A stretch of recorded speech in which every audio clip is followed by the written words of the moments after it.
오래전에 저희 집 애들이 어렸을 때 제가 재밌는 걸 본 게 있는데요. 아침 저녁인지 하여튼 밥을 먹는데 집사람이 그 감자하고 그 줄줄이 비엔나 소세지 아시죠? 그거 하고 하여튼 뭐 이렇게 볶았어요. 그 냄새가 얼마나 맛있는 냄새가 납니까? 그렇게 하면. 이렇게 반찬이 여러 개 있는데 제가 이렇게 밥을 먹으면서 아무 생각 없이 이렇게 그 소세지만 골라서 한 몇 개 먹었어요. 그랬더니 저희 집 애들 그때 어릴 때인데 요 맞은편에서 앉아서 식탁에서 밥을 먹다가 제가 소세지만 이렇게 골라서 먹으니까 저희 집 애들이 막 당황하면서 그 당시에 그 뿡뿡이 젓가락이라고 있는데 젓가락 두 개가 이렇게 붙어 있는 게 있어요. 그래가지고 이제 애들 젓가락질 배울 때 사용하는 건데 이 뿡뿡이 젓가락으로 자기도 막 이 소세지만 막 골라서 먹는 겁니다. 근데 그 모습이 너무 웃기잖아요. 그래서 제가 일부러 젓가락질을 막 이렇게 했어요. 그랬더니 자기도 덩달아서 막 젓가락질을 막 빨리 하는 거예요. 근데 여러분, 제가 인생에 젓가락질 경험이 얼마나 많습니까? 그죠? 저희의 이 젓가락질 솜씨를 따라오지를 못하는 거죠. 그랬더니 이 애가 어떻게 하느냐 하면 막 자기가 젓가락질 도저히 안 되니까 마지막에 손으로 손으로 이렇게 소세지를 막 가져가가지고 이렇게 집 밥그릇 위에 막 옮겨놔요. 얼마나 웃었는지 모릅니다. 저는 이제 그게 너무 재밌어서 웃고 있었는데 저희 집사람이 아이고 아이고 하면서 저를 이제 핀잔을 주더라고요. 저는 그냥 장난삼아 했는데 저희 집 애한테는 심각했던 모양입니다. 어쨌든 이 젓가락질 경쟁에서 이겨야 소세지를 더 많이 먹기 때문이죠. 저는 재미를 했지만 그래요. 지나고 나서 이렇게 그때 이렇게 생각해 보면 저는 소세지 몇 개 더 먹은 게 사실 저에게는 큰 인생의 유익이 아니지 않습니까? 근데 남는 거는 아내의 핀잔과 또 저희 집 애가 또 손으로 뭐 이렇게 음식을 막 주워 먹으니까 이거 땅거지잖아요. 땅거지. 그죠? 그러니까 땅거지의 아빠가 된 거죠. 뭐 남는 게 없어요. 제가 젓가락질 몇 개 더 빨리 해서 소세지 몇 개 더 가져왔다고 해서 제가 그 경쟁에서 이겼다고 해서 남는 게 없어요. 남는 건 뭐예요? 아내의 잔소리. 애들 반찬이나 뺏어 먹는 아빠. 그죠? 남는 건 뭐예요? 뱃살과 상처밖에 없어요. 뱃살과 상처. 우리는 이처럼 경쟁을 하다 보면 이기든 지든 상처는 남습니다. 안 그렇습니까?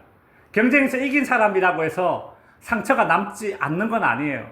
그렇죠? 다 후유증이 남고 상처가 있어요. 져도 상처, 이겨도 상처. 경쟁이라는 것은 그런 것입니다. 오늘 본문에 뭐 저처럼 쪼잔하게 뭐 반찬 더 먹기 위한 그런 유치한 그런 경쟁이 아니라 참 너무 심각하고 정말 처절하다 그렇게 말할 수밖에 없는 그런 경쟁의 장면이 오늘 본문에 펼쳐지고 있습니다. 예루살렘에는 이 베데스다라는 연못이 있습니다. 오늘 본문 3절에 보면 그 연못 주위에 어떤 사람들이 모여 있었느냐 하면 환자들, 병자들, 소경, 절뚝발이, 혈기 마른 자. 여기서 혈기 마른 자라는 것은 일종의 이제 마비 증세를 가진 사람들을 혈기 마른 자라고 해요. 뭐 소아마비나 아니면 중풍병자나 다 이렇게 통틀어서 일종의 마비 증세가 있으면 이런 혈기 마른 자라고 합니다. 보세요. 소경, 절뚝발이, 마비자, 다 불치병자들이 다 이 베데스다 연못가에 모여 살고 있습니다. 왜 이들이 여기에 모여 살았을까요? 그 당시에 전설이 하나 내려왔습니다. 여기 보면 성경에 이렇게 오늘 본문이 보면 이렇게 가로를 쳐놨어요. 여러분 성경 보시면 나중에 집에 가서 보십시오. 이거는 팩트가 아니라 그렇다더라 이제 소문입니다. 어떤 소문이 있었느냐 하면 그 당시에 이제 사람들 사이에 전설이 내려왔는데 전설 같은 이야기가 내려져 왔는데 이 천사가 가끔 이 연못에 이렇게 내려와서 물을 팍 치면 물이 출렁거립니다. 그때 가장 먼저 그 베데스다 연못에 풍덩 들어가는 사람은 어떤 병이든지 낫게 된다. 이런 이제 사람들 사이에 이야기가 전해져 내려왔어요. 그래서 오늘 본문 2절에 보면 베데스다 연못 주위에 행각 5개가 있었다고 합니다. 여기서 이 행각이라는 것은 일종의 신전을 가리킵니다. 그리스 신화에 보면 치료의 신 이름이 아스클레피오스라는 치료의 신인데, 이 베데스다 연못 주위에 이 그리스 신화에 나오는 치료의 신, 그 신전도 있었다고 합니다. 그러니까 예수님 시대 이전부터 사람들은 베데스다 연못가에 모여서 이 불치병 걸린 사람들, 특별히 이 사람들이 거기에 모여서 병 낫기를 바라는 거예요. 집에 가지도 못하고 언제 물이 출렁거릴지 모르니까 그 주변에서 계속 그냥 숙식하면서 그냥 그렇게 머물러 있는 것입니다. 이 불치병 환자들에게는 지금 이 베데스다 연못이 최후의 희망이 되는 셈이죠. 실제로 이 베데스다 연못 지역은 간헐천이 이제 유명한 지역이라고 합니다. 간헐천이 무엇인가 하면, 온천은 1년 365일 뜨거운 물이 나오는 것이 온천인데, 간헐천은 간헐적으로 뜨거운 물이 나오는 거예요. 안 나오다가 어쩌다가 뜨거운 물이 팍 나오는, 주기적으로 나오든지 어쨌든 그렇게 나오는 온천을 간헐천이라고 합니다. 우리나라에도 좋은 온천들이 많이 있습니다. 또 어떤 온천에 가면 이런 병에 좋다, 또 어떤 온천에 가면 이런 병에 좋다, 막 그렇게 이제 홍보를 하지 않습니까? 여러분, 그 세종대왕이, 우리나라 세종대왕이 온천욕 매니아였다고 합니다. 온천욕을 참 좋아했대요. 세종대왕이 고기를 좋아해서 당뇨가 있었고, 그래서 이 눈 안질이 되게 안 좋았는데, 이 온천물에 가서 씻고 하면 호전이 되었다고 합니다. 그래서 한양에서 이 세종대왕이 저기 충청도 온양 온천 아시죠? 유명하잖아요. 그 온양까지 와서 온천을 하고 그렇게 돌아가고 했다는 그런 기록들이 있습니다. 조선왕조실록에 보면 그래서 이런 기록이 남아있대요. 하루를 목욕하면 3일을 휴식하는 것과 같고, 이틀 목욕하면 엿새를 휴식하는 것과 같다. 이 세종대왕이 얼마나 이 온천욕의 이 매니아였는지를 알 수 있는 그런 기록입니다. 근데 문제는 이 온천욕은 근본적인 치료 방법이 아닙니다. 그냥 그때만 좋아지는 거죠. 그래서 이 세종대왕도 이 재발이 이렇게 잦아지자 이렇게 말했다고 합니다. 한양으로 온천이 옮겨온다고 해도 다시는 온천욕을 하지 않겠다. 그러니까 세종대왕이 이런 모습도 있네요. 그죠? 온천한테 삐져가지고 이런 모습이 있어요. 일시적인 어떤 그런 효과만 있고 다시 재발하니까 이런 말을 했다고 하죠. 오늘 본문에 이제 요한복음 5장, 이 본문, 이 베데스다 연못도 이와 같은 간헐천 종류라고 합니다. 갑자기 물이 팍 솟아오르니까 사람들이 보기에는, 천사가 물을 빵 때리면 물이 요동하니까, 그때 들어가면 병이 낫는다, 뭐 이런 생각들을 했었던 것 같습니다. 많은 병자들이 그런 신락 같은 희망을 가지고 베데스다 연못가에 살고 있었습니다. 오늘 본문 5절에 보면 이렇게 되어져 있습니다. 거기 38해 된 병자가 있더라. 이렇게 돼요. 38년 된 병자. 오늘 본문에서 그냥 그렇게 소개하고 있어요. 앞에 보면 뭐 베데스다 연못가에 소경도 있고, 다리 저는 사람도 있고, 마비 증세가 있는 사람도 있는데, 근데 이 38년 된 병자는 어디가 아픈지 그 내용이 없어요. 그냥 38년 되었다, 그렇게만 얘기하고 있지 않습니까? 중풍병이면 중풍병, 뭐 문둥병이면 문둥병, 뭐 이렇게 성경은 항상 기록을 하는데, 그냥 38년 된 병자가 있더라. 병명이 없어요. 그냥 38년 된 병자예요. 근데 그냥 이 한마디가 이 사람을 그냥 다 보여주는 말입니다. 38년 된 병자. 여러분, 더 이상 무슨 설명이 필요하겠습니까? 38년 동안 병자였는데. 안 그래요?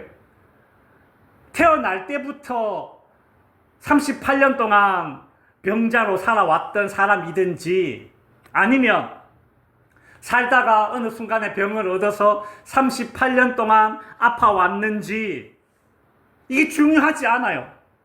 중요한 것은 지금 성경에 이 사람의 병명을 따로 소개할 필요도 없을 만큼 이 사람은 그냥 거기 모여 있는 사람들 중에서 뭐예요? 상태가 최악이라는 거예요.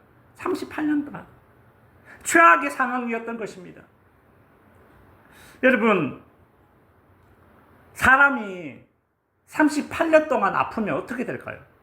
38년 동안 아프면 육체적으로 야위일 대로 야위져서 뭐 앙상하겠죠.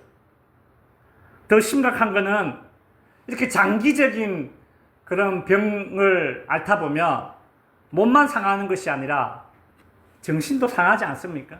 그래서 오랜 시간 동안 육체의 질병을 앓은 사람들에게 뒤따르는 것이 우울증이에요. 정신질환도 따라와요. 병이 육체뿐만 아니라 정신까지 이제 지배하게 되는 겁니다. 그럼 자전거를 타고 가다가 한번 희뜩 구부러져 나놓으면 자전거 타기가 겁이 나요. 축구하다가 다리뼈가 똑 부러져서 핀을 박아서 수술을 했더니 다리가 다 나았지만 한동안 축구를 못 하겠어요. 공을 차고 가다가 상대방이 달라들면 겁이 나요. 이게 뭐예요? 트라우마예요. 트라우마. 아픈 몸이, 그 경험이, 고통이 이 정신을 지배하는 겁니다. 하물며 38년 동안 질병 가운데 살았던 이 오늘 본문에 나오는 이 사람의 삶이란 도대체 어떤 삶이었을까? 우리가 상상이나 되겠습니까? 예수님은 오늘 본문의 주인공 이 38년 된 환자에게 찾아오셨습니다. 6절에 보시면 예수님께서 이렇게 말을 겁니다. 네가 낫고자 하느냐? 네가 낫고자 하느냐? 너 건강해지고 싶어? 묻습니다. 여러분, 이렇게 물으면 보통 뭐라고 대답합니까? 예, 낫고 싶어요. 낫고 싶죠, 당연히. 아니면 예수님이라는 걸 아는 사람이라면 아, 예수님, 제 병 좀 고쳐주세요. 이렇게 말하는 것이 정상입니다. 근데 오늘 본문에 나오는 이 38년 된 병자는 7절에 보면 이렇게 대답을 해요. 주여, 물이 동할 때에 나를 못에 넣어줄 사람이 없어. 내가 가는 동안 다른 사람이 먼저 내려가나이다. 이 38년 된 병자의 대답은 나를 못에 넣어줄 사람이 없다. 두 번째, 다른 사람이 나보다 먼저 내려간다. 내가 지금 이렇게 고통 가운데 있는 이유는, 내가 행복하지 못한 이유는 이 두 가지 이유 때문이다. 그렇게 지금 이야기하고 있는 거예요. 이 38년 된 황자는 이 두 가지 이유로 자기가 불행하다, 그렇게 이야기하고 있죠. 첫 번째가 무엇입니까? 나를 못에 넣어주는 사람이 없다라는 거예요. 나를 도와주는 사람이 없다라는 겁니다. 나를 받쳐주는 그런 배경이 없다라고 지금 그렇게 이야기하고 있죠. 나를 좀 팍팍 밀어주는 그런 부모가 없다. 다른 집 애들은 고액 가회도 받고 쪽집게 가회도 받고 학원도 다니고, 근데 나는 그런 것도 안 보내주면서 그냥 국립대 가라 국립대 가라, 이게 말이 되냐? 지금 그 얘기 아닙니까? 여러분, 지금 나의 불행과 지금 내 이 고통의 이 원인을 다른 사람에게서 찾지 말아야 됩니다. 나를 못에 밀어 넣어줄 사람이 없습니다. 여러분, 이 말에서 느껴지는 건 뭔가 하면 이 사람 벌써 멘탈에서 진 겁니다. 정신에서 이미 진 거예요. 그렇게 나의 불행과 나의 고통의 원인을 주위에 있는 사람들 아무리 탓한다고 해도 나를 도와주는 사람이 없으니까 내가 이렇지. 그렇게 탓한다고 해도 나의 상황이 해결되지 않을 뿐더러 행복해지지도 않습니다. 내가 비록 경쟁에서 질 수는 있지만 적어도 이 멘탈로는 지지 말아야 돼요. 38년 된 병자, 여러분 다른 사람 아닙니다. 나의 불행과 내 고통의 원인을 다른 사람에게서 찾고 환경에게서 찾고 그들을 원망하고 주변인들을 탓하는 사람, 이게 바로 38년 된 병자, 바로 우리 자신이에요. 우리 자신.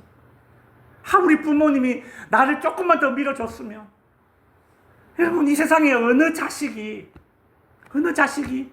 자기 부모에게 만족한 그런 자식이 어디 있으며, 이 세상에 어느 부모가 자기 자녀에게 좀 더 요구하지 않고 좀 더 바라지 않는 그런 부모가 어디에 있습니까?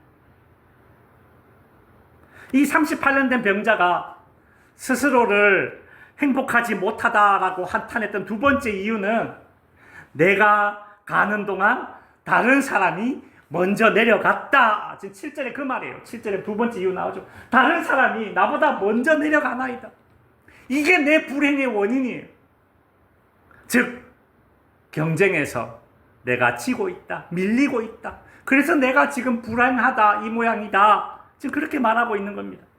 경쟁에서 이기기만 하면 병이 나을 건데, 경쟁에서 이기기만 하면 행복해질 텐데, 내가 경쟁에서 지고 있기 때문에 불행하다. 지금 그렇게 여기고 있습니다.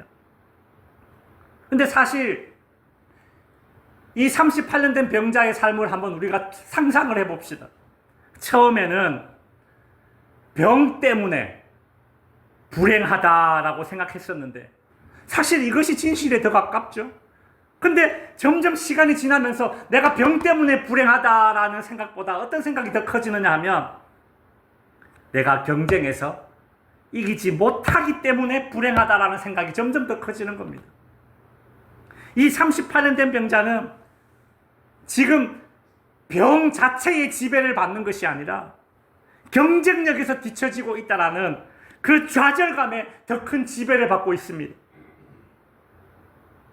근데 이렇게 힘들게 하루하루를 살아가고 있는 이 38년 된 이 병자 주위에는 여러분 실제로 어떤 사람들이 함께 하고 있었습니까? 오늘 본문 3절에 보니까 소경, 절뚝발이, 혈기 마른 자, 중풍병자, 소아마비, 여러분 보십시오. 하나같이 다 절박한 사람들입니다. 그 당시 불치병을 앓고 있던 사람들입니다. 그들은 그렇게 베데스다 연못 주위에 몰려 앉아 있으면서 이 연못이 출렁거리지 않는 평상시에는 어떻게 했을까요?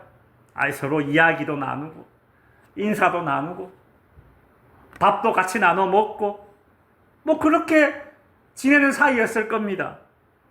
그런데 마음속으로는 어때요? 누구나 다 가지고 있는 생각이 무엇인가 하면 저 베데스다, 저 연못에 물이 출렁거리면 다른 사람들보다 내가 제일 먼저 그 물속에 들어가야 될 텐데, 머릿속에는 온통 그 생각만 가지고 있는 겁니다. 여러분 그곳의 분위기를 한번 우리는 상상해 볼 수 있습니다. 여러분 아픈 사람이 무슨 활력이 있겠습니까? 그죠? 무슨 시장바닥 같겠어요? 아니죠. 중환자실, 병원, 이 회복실, 이런 모습 아니겠습니까? 조용하고. 가끔 저기서 끙끙 앓는 신음소리 들리고. 그랬을 겁니다. 그러다가 물이 출렁입니다. 그때 어떤 현상이 일어나겠습니까? 그 주위에 있던 사람들 서로 그 연못에 들어가려고 막 난리법석이겠죠. 아비규환의 장소가 되는 겁니다.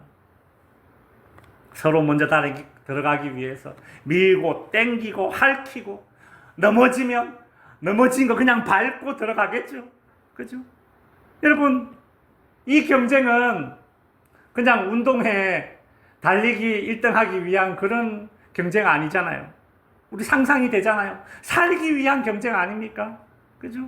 여기에 양보란 있을 수 없습니다. 안 그래요? 소경이 중풍병자에게 아유 네가 먼저 가라. 내가 양보할게. 그런 모습이 있겠습니까? 없죠.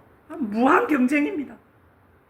이런 상황에서 이 소경, 절뚝발이, 혈기 마른 자 중에 어떤 사람이 그 연못에 가장 먼저 들어갔을까요? 우리 한번 합리적으로 한번 추측해 봅시다. 베데스다 연못가에 온갖 병자들이 모여 있습니다. 물이 출렁거립니다. 어떤 사람이 가장 먼저 그 연못에 들어갈 수 있었을까요? 제 생각은 무 좀 걸린 707 특공대 출신 아니겠습니까? 안 그래요? 가장 덜 아픈 사람이 가장 먼저 연못에 뛰어갈 수 있지 않겠습니까? 몸 아픈 사람이 어떻게 제일 먼저 뛰어 들어가겠어요? 못 가죠. 그냥 하다가 끝난 거예요. 하다가 끝나는 거예요. 가장 덜 아픈 사람, 그 사람이 가장 연못물에 가장 먼저 뛰어 들어갈 수 있지 않겠습니까? 따라서 그 베데스다 연못가에 몇 년씩 남아있던 사람들은 자기보다 건강한 사람들이 연못물에 들어가는 거 보면서 어떤 생각했겠어요? 얼마나 허탈했겠어요? 내가 늘 저 사람들한테 지고 있다. 경쟁에서 뒤처지고 있다. 우리는 다 실패한 사람들만 여기 남아있는 거예요. 그 열등감. 그죠? 그 가운데 38년 된 병자, 이 사람은 어떻게 했습니까? 38년 동안 베데스다 연못가에 살았는지 어쨌는지 우리는 알 수 없지만 정말 최악 아닙니까? 열등감에 쩔어 있었을 것입니다. 내가 가는 동안 다른 사람이 먼저 내려가나이다. 먼저 가는 저 사람 때문에, 나보다 앞서가는 저 사람 때문에 나는 불행을 느낍니다. 그 말이에요. 그렇게 경쟁에서 뒤처진 나는 불행합니다. 경쟁에서 앞서가면 행복합니다. 이것이 세상의 공식입니다.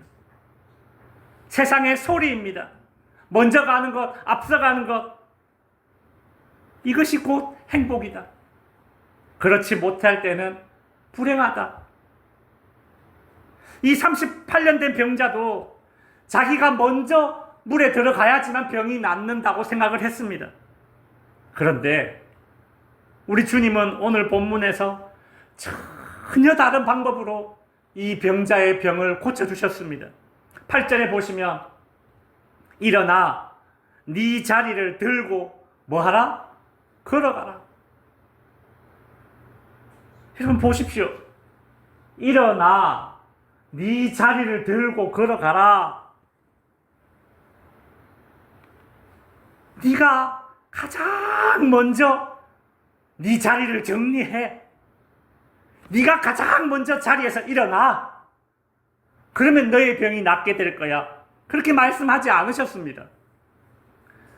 여러분, 예수님은 그 경쟁에 뒤처져 열등감에 빠져있는 이 38년 된 병자에게 또 다른 경쟁을 요구하시지 않으셨습니다.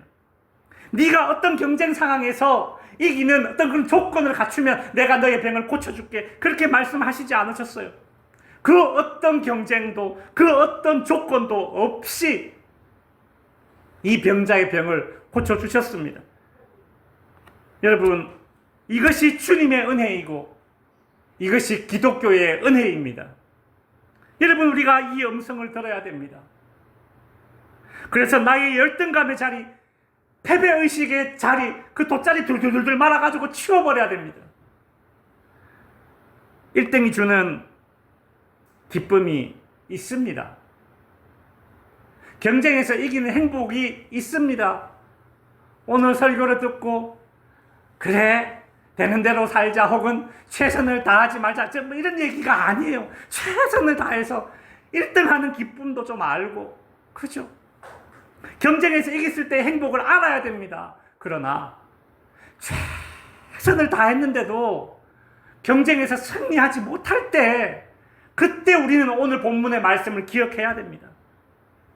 세종대왕의 병이 다시 재발했던 것처럼 우리는 한두 번 경쟁에서 이겨서 기쁨을 맛볼 수 있지만 계속 경쟁해서 이길 수는 없습니다. 나보다 강한 사람, 잘난 사람은 어디에나 있고 내 인생은 항상 경쟁해서 이길 수 있는 최상의 컨디션을 유지할 수 없습니다. 경쟁에서의 승리는 여러분 이건 마치 온천수와 같아요. 그냥 잠시의 기쁨을 가져다 줄 뿐 근본적인 치료가 되지 못합니다. 여러분 베데스다 연못 이 물에 먼저 들어가 봤자 소경이고 중풍병자입니다. 예수님을 만나지 못하고 그 베데스다 연못에서 경쟁하는 사람들은 여전히 소경이고 중풍병자입니다. 베데스다 물이 움직일 때에 가장 먼저 들어가는 사람, 경쟁에서 승리하는 사람이 병이 낫는다. 이 말은 세상의 소문입니다. 세상의 소문. 가장 먼저 앞서가는 사람만이 행복한 사람이다. 이것도 세상의 소문입니다.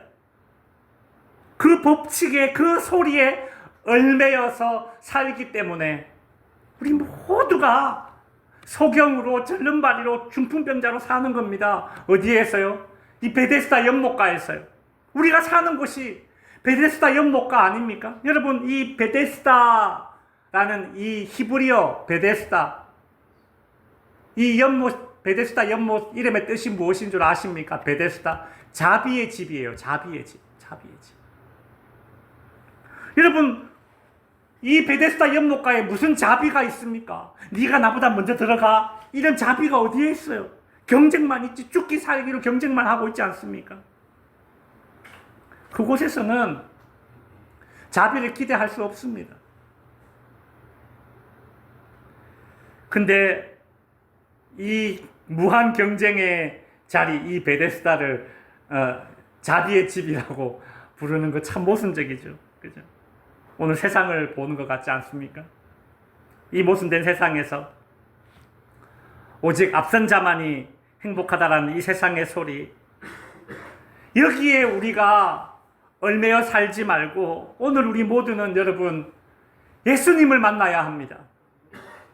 정말 여러분 인격적으로 예수님을 만나야 합니다. 예수님을 만나야 세상의 소리에 얽매이지 않는 인생을 살게 됩니다. 그 세상의 소리가 채워준 그 족쇄, 경쟁에서 승리해야지만 행복하다라는 이 세상의 소리가 우리의 발목을 채워놓은 이 족쇄는 예수님을 만나야 끊어낼 수 있습니다. 말씀을 마칩니다. 우리는 때론 세상에서 어쩔 수 없이 경쟁을 해야 될 때가 있습니다. 최선을 다하십시오.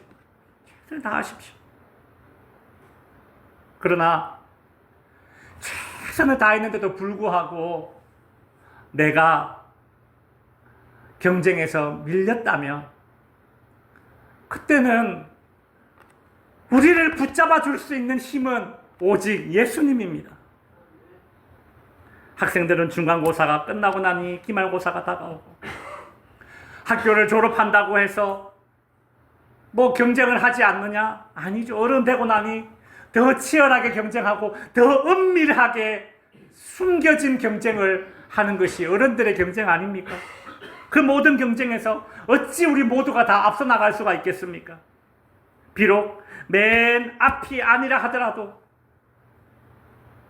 적어도 열등감에 쩔어 살지 않고 실패의식에 빠져 살지 않는 인생이 되기를 바랍니다. 이 38년 된 병자처럼 나의 불행과 고통의 원인을 다른 사람들에게 찾지 말 것, 첫 번째. 그죠? 두 번째, 내가 경쟁에서 밀렸기 때문에 불행하다라는 그 불안감, 좌절감에 지지 말 것. 세 번째, 예수님을 만나야 합니다. 이 세 가지. 여러분, 주님의 은혜, 기독교의 은혜를 경험해야 합니다. 주님은 우리가 이 세상의 다른 사람들보다 우리가 더 앞서갔기 때문에 우리를 불러주시고 우리를 구원해 주신 분이 아니십니다. 그저 은혜입니다. 그저 은혜. 이 은혜를 알면 그 사람은 저도 행복합니다. 그 은혜를 모르면 그 사람은 이게도 불행합니다. 저와 여러분은 이런저런 이유로 다른 사람에게 밀리고 이런저런 이유로 경쟁력을 가지지 못했을 수도 있지만 오늘 본문에 나오는 이 38년 된 병자처럼 여러분이 인격적으로 예수님을 만나고 주님의 은혜로 사는구나, 주님의 은혜로 사는구나, 이 사실을 깨닫게 되었을 때에 여러분, 그때 우리는 진정한 승자가 되는 것입니다. 오늘 본문에 나오는 38년 된 병자처럼 예수님을 만나고 주님의 은혜로 주저앉아 있던 그 돗자리 둘둘 말아서 치워버리고 주님의 손잡고 일어설 수 있는 그 은혜를 누릴 수 있는 저와 여러분이 될 수 있기를 바랍니다. 기도하겠습니다.